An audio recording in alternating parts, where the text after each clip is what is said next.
Fala aí, pessoal. Hoje nesse vídeo eu vou falar, né, gente, dos animes mais importantes da história, né? No caso, não são lá os melhores animes, e sim aqueles, né, que mais influenciaram, né? Aqueles que realmente marcaram e fizeram e mudaram a indústria no seu tempo, né? Por isso eu vou fazer esse vídeo dedicado a um anime por década, né? Começando ali pela década de 60 até a última década que passou, que são os anos 2010. E nós começamos a lista aqui com Astro Boy, né, gente? O Astro Boy, né, ele foi lançado aí na década de 60, em 1963, e ele foi aí um anime que padronizou a indústria em questão de visual, né, gente, principalmente. Até havia alguns animes antes, né, gente, dele, mas foi com Astro Boy ali do Osamu Tezuka ali que realmente a indústria de animes se padronizou em questão de visual, né? E também a questão da história, né? Porque o Astro Boy ficou muito popular, né? Então ele inspirou muitos animes e foi a partir dele que a indústria de animes cresceu muito, né? Porque apesar da indústria de animação japonesa ela já existir desde lá do começo do século XX, né? A gente já tinha alguns esboços lá de algumas animações mais curtas, mas foi com Astro Boy ali na década de 60 que os animes realmente estouraram, né? Começaram a virar algo grande mesmo. E foi aí o Astro Boy, né? Então, um anime que começou, né? Vamos dizer, a onda dos animes mesmo, né? Foi a partir dele, assim, que os animes foram tomando proporções maiores, né? Daí tornou, né, a indústria que é hoje. Inclusive, né? Ele não só inspirou outros animes, como também inspirou jogos de videogame, né? Por exemplo, o Mega Man é literalmente o Astro Boy, né? Feito para os videogames, né? É o Astro Boy da Capcom, né? Podemos dizer. E agora, indo para a década de 70, nós vamos lá com Mazinger Z, né? Mazinger Z que foi lançado em 1972. Ele é um anime, né, de robôs, né? No caso de mechas, né? Como é conhecido no Japão. E esse anime ele foi o que começou a onda dos animes de mecha, né? Uma das ideias novas, né, que ele trazia até era essa questão do personagem poder controlar, né, o mecha, né? No caso, assim, ele se acoplava ali na cabeça dele e controlava ele, assim, como se ele fosse um boneco diretamente com ele ali. É engraçado, né, porque hoje em dia parece algo muito óbvio, né, você entrar no robô e controlar ele, mas na época era uma ideia bem nova, uma coisa meio incomum até. E o Mazinger Z também era muito inspirado nos tokusatsu, né? Os tokusatsu que já existem desde a década de 50 ali, né, com Godzilla, e daí na década de 60 foi se popularizando ali, principalmente com Ultraman, né? Então o Mazinger Z ele pegava essa fonte aí também da popularidade aí da próprio formato, né, das histórias, né? Essa coisa assim episódica, né, do monstro da semana, né? Cada episódio você tinha um monstro diferente, no caso aqui era um robô, uma máquina diferente, né, pro Mazinger enfrentar, então ele absorvia essa parte aí dos tokusatsu, né, que já eram muito populares e trazia isso para os animes, né, mas aí com essa pegada aí muito focado nos mecha, então, né, a onda dos mecha começou aí com Mazinger Z, né, ele foi um anime que realmente revolucionou a indústria, porque a partir dele começou a sair muito animes de mecha, né, ele inspirou muito. Então tu vê ali, por exemplo, nas décadas de 70, 80 até ali, né, o finalzinho ali dos anos 90, os animes de mecha literalmente dominavam, né, a cena de animes, né, tipo, principalmente durante a década de 80, tinha temporada ali que quase todos os animes eram animes de mecha, sabe, tipo, então os animes de mecha realmente marcaram muito e o Mazinger Z foi o principal responsável por isso. E daí, indo para os anos 80, nós temos Dragon Ball, né, gente? O Dragon Ball, ele não foi o primeiro shonen, né, focado em artes marciais, esses shonens assim de luta, né? Antes dele, ali uns anos antes, veio o Hokuto no Ken, só que foi com Dragon Ball que realmente explodiu, né? Essa onda aí de animes mais focados em lutas mesmo, assim, nessa parte mais das artes marciais, até porque antes a indústria de animes, né, antes do Dragon Ball mesmo, e o Hokuto no Ken também, a indústria de animes ali até o comecinho dos anos 80, ela era focada só, né, basicamente quase só em animes de robôs, né, gente? Todo anime de ação e luta normalmente eram animes de robô, né? Então o Dragon Ball, né, e o Hokuto no Ken vieram ali e popularizaram nessa pegada mais focada nas artes marciais. E o Dragon Ball, né, foi o principal responsável, porque obviamente ele ficou muito mais popular, né, com o Hokuto no Ken, e acabou aí inspirando muitos e muitos outros animes, né? Ele foi lançado ali em 1986, né, o anime, no caso o mangá é de 1984. Então tu vê ali que o Dragon Ball ele realmente foi um marco, né? Até hoje talvez o anime mais importante, né, assim, que a gente teve, porque os animes mais populares, né, assim, tipo, esse gênero do Battle Shonen, ele é o gênero mais popular de animes, então o Dragon Ball ele acabou sendo a grande influência, né? A próprio esquema ali das histórias, né, que você tem ali, tipo, um arco de introdução, um arco de treino, aí depois você tem um torneio ou uma luta, né, contra um chefe, foi criado por Dragon Ball, né? Foi Dragon Ball que realmente popularizou. E tem vários outros elementos, né, que o Dragon Ball, tanto o clássico quanto o Z, né, que até hoje são usados em animes, né, desse gênero de shonen, né. Então Dragon Ball, né, foi um anime ali extremamente importante e até hoje é muito grande e popular, né. E nos anos 90, o anime que realmente marcou ali, que foi o mais importante, foi Pokémon, lançado em 1997.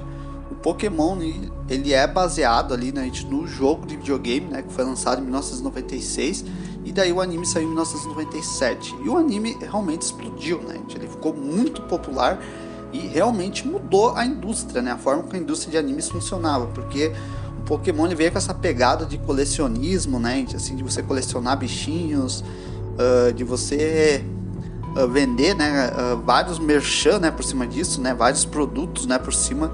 Então o Pokémon ele foi um anime que realmente começou isso, né, até porque então os animes que normalmente eram de vender muito brinquedos eram só os animes de robô, né, então tu vê assim como os animes de mecha eles tinham força. E daí veio um Pokémon e mostrou que não, né, tu também pode ter essa pegada de bichinhos, e eu diria assim que basicamente todos os animes, né, vieram depois, né, nessa pegada de vender brinquedos, né, como Beyblade, Yu-Gi-Oh!, o próprio Bakugan, né, anos depois, todos eles vieram nessa pegada aí do Pokémon, né, o Digimon também, né, que foi concorrente direto do Pokémon na época, ali no finalzinho dos anos 90 e começo dos anos 2000.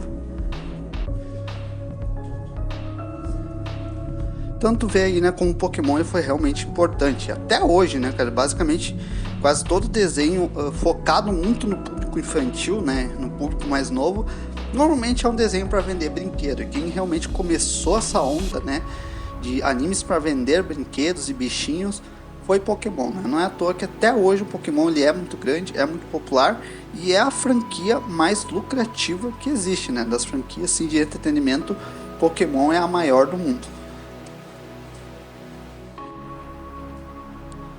E agora, né, a gente nos anos 2000 nós temos aí o anime mais importante que foi Naruto, né? O anime de Naruto que foi lançado em 2002.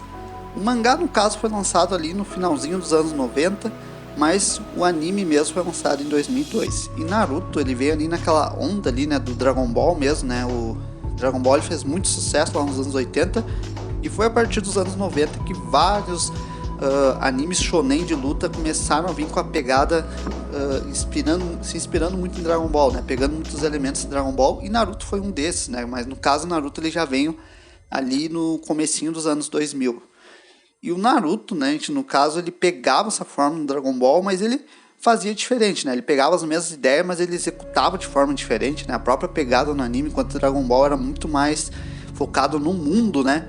O Naruto era muito mais focado nos personagens, né? E Dragon Ball, enquanto o Dragon Ball era mais porradaria franca, Naruto ele trazia essa ideia de lutas mais estratégicas, né? Mais aquele mind game que a gente chama, né? Que é aquele jogo mental. Não foi o Naruto, né, que começou essas ideias.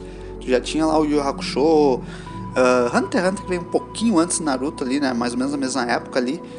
E teve ali também o One Piece mesmo, né? Que é uma ideia já diferente, mais aventura também, bem focado no Dragon Ball clássico, mas o One Piece ele não inspirou tantos animes como Naruto fez, né? Naruto realmente ele foi o anime que mais inspirou outros animes, né? Tanto que a fórmula dele é usada até hoje, né, cara? Essa questão aí, tipo, do cara ele ter um monstro dentro dele, né, pra liberar, né?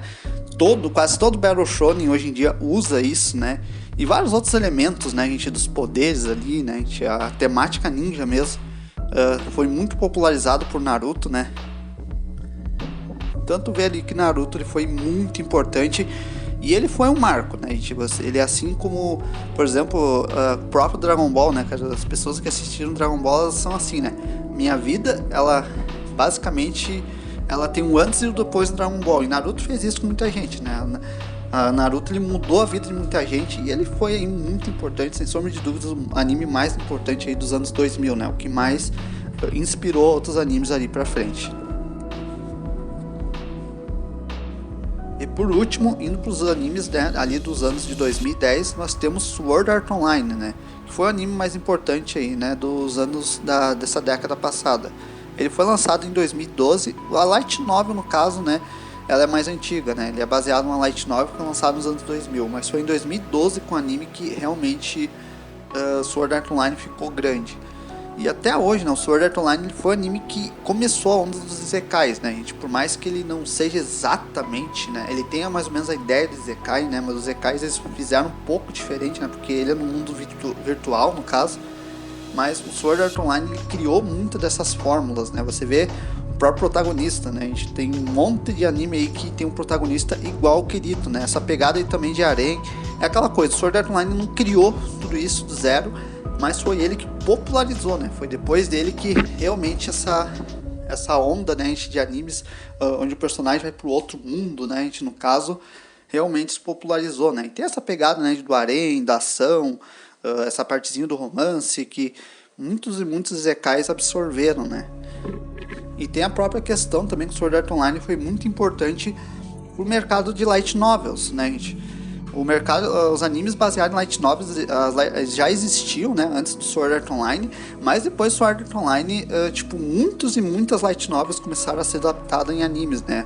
Os produtores perceberam, né, que não é só os mangás que faziam sucesso, né? Você também tinha muitas light novels que tinham potencial de fazer grande sucesso transformado em anime.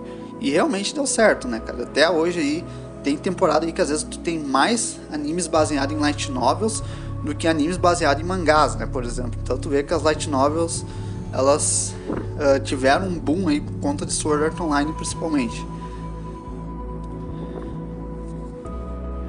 Então, né, gente, você vê, né, como Sword Art Online foi realmente o anime mais importante dessa década passada. E esse foi o vídeo aí, né, falando dos animes mais importantes da história, né? Então não tá exatamente em ordem aí, né, gente, de qual é o mais importante pro menos importante, apenas mostrando aí quais são os animes que realmente marcaram a indústria e inspiraram outros animes, né?